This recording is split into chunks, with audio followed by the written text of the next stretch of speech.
The San Antonio Spurs and Charlotte Hornets are getting all of the pre-draft buzz for the 2023 NBA draft, but I think this Houston Rockets team is not getting enough attention. This team is about to be in position to select basically the final piece of a very nice young core that can be solidified by adding, a couple of veterans, maybe a veteran backup center, and a couple more wings to go along with their guard duo and their number 3 overall pick from last year, Jabari Smith Jr. And look out for the Houston Rockets if that happens. So we're going to be talking all about them today. Make sure to like button and leave me a comment down below as it really helps out in the YouTube algorithm. Also hit the subscribe button and turn on post notifications. We're posting NBA offseason content all season long. So let's go ahead and get started looking at the draft.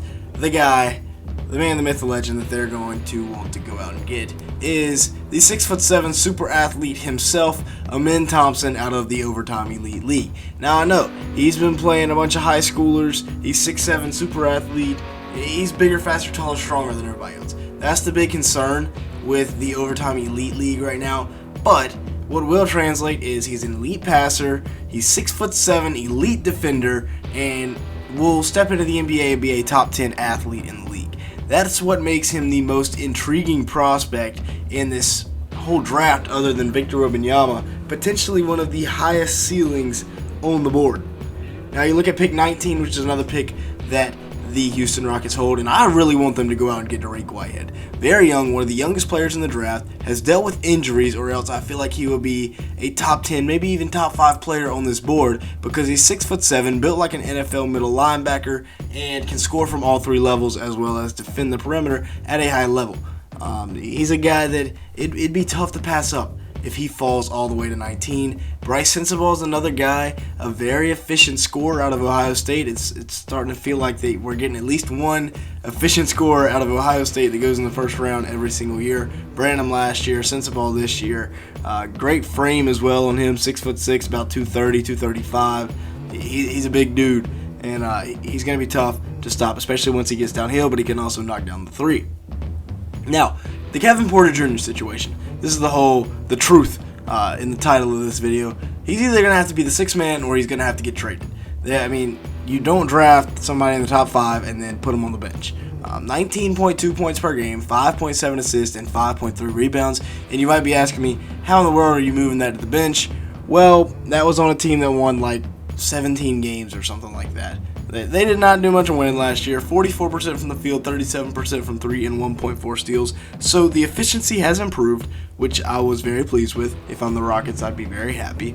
But 1.8 to 1 assist-to-turnover ratio as a starting point guard, that's not going to cut it. Jalen Green's not going to play the starting point guard. Kevin Porter Jr. is going to have to be the starting guard if he is here or if he's in the lineup.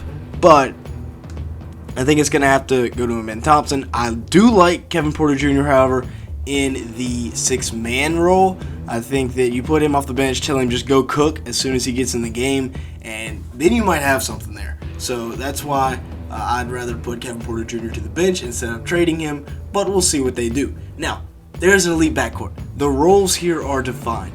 Thompson, he's going to be the lead defender, and he's going to be the facilitator, while Jalen Green is going to be the guy to go get you a bucket. He's also a great slasher, so he can get to the rim. Doesn't need to be shooting threes. Okay, that is not what a man needs to be doing. He's going to need to be able to knock down the open ones, but he's going to need to be the guy that can get you out in transition, can swing it around, can get everybody involved, and then can be the point of attack defender on the perimeter. Jalen Green averaged 22 points, about 4 rebounds, about 4 assists last year for the Rockets. He had a good year. However, he was quite inefficient. 42% from the field, 34% from 3. I would like to see him in the 46 to 48 range in terms of percentages this year from the field, and 35 to 37 from 3. Again, he's still only 21, so plenty of time to grow and develop. One of the better young stars we have in the modern NBA. But this backcourt, man, it's got an elite future. You got Jalen Green standing about 6'4", 6'5", top percentile athlete in the NBA. I mean, he's just got insane bounce. And then Thompson is coming in, and he's going to step in and be a top 10 athlete in the NBA. So a lot of athletics, a lot of length.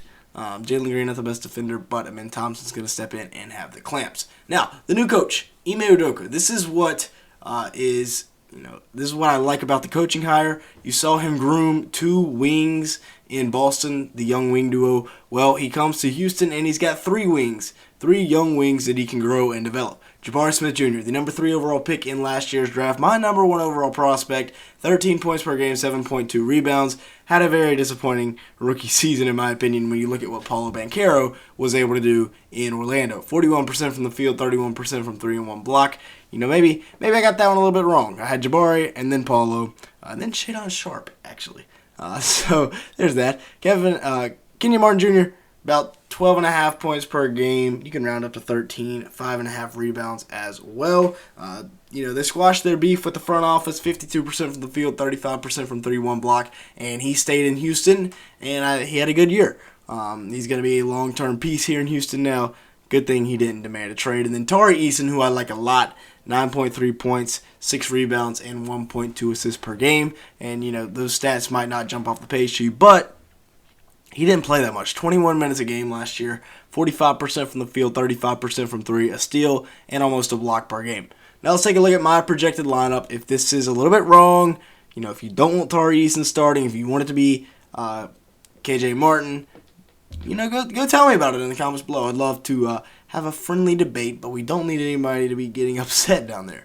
We got Thompson and Jalen Green at the guard spots, and like I said, I've talked about it in today's video. This is going to be a very nice young duo heading forward. You've got everything you need. Like I said, the roles are defined between those 2 guys. Tari Eason at the 3. That's he's a guy. He's going to be your glue guy. He's going to be your guy that can, along with Thompson, can defend at the point of attack on the perimeter, or he can even defend inside a little bit. Then you got Jabari Smith Jr., who I'm expecting to have a big leap his second season, and then Alperen Sengun, who is a guy we haven't even talked about, but he's a baby Jokic in the way that he can facilitate from the high post and can score it. Now let's take a look at the bench here for the Houston Rockets. I like KPJ off the bench. Like I said, KPJ and then Kenyon Martin Jr. as your 6th and 7th man off the bench. That is solid right there. Now, as I said, you'll probably need to look to the free agent market to bring in a veteran-type center. Not even going to lie, Mason Plumlee might be a great addition to this team because of his ability to facilitate. But I would love Dariq Whitehead to the Rockets, coming into a place where he can, he has a long time to develop, and he's a guy that I think if utilized correctly, he could be the steal of this draft. Just all kinds of potential. Shot at 43% from 3 at Duke this year as well. So that's the bench unit. Now the others, a couple other guys here. Ty Washington, a guy that I was really high on coming out of Kentucky. He was really good in the pick and roll at Kentucky, and I think he can do the same thing here in Houston. So if they do decide to move on from KPJ, I'd like to see Ty get a shot. And then Josh Christopher, former 5-star type guy, had all the tools. Just, kind of got lost in the rotation, had some injuries, so maybe he gets a chance this year, and he can make the most of it without Steven Silas, obviously.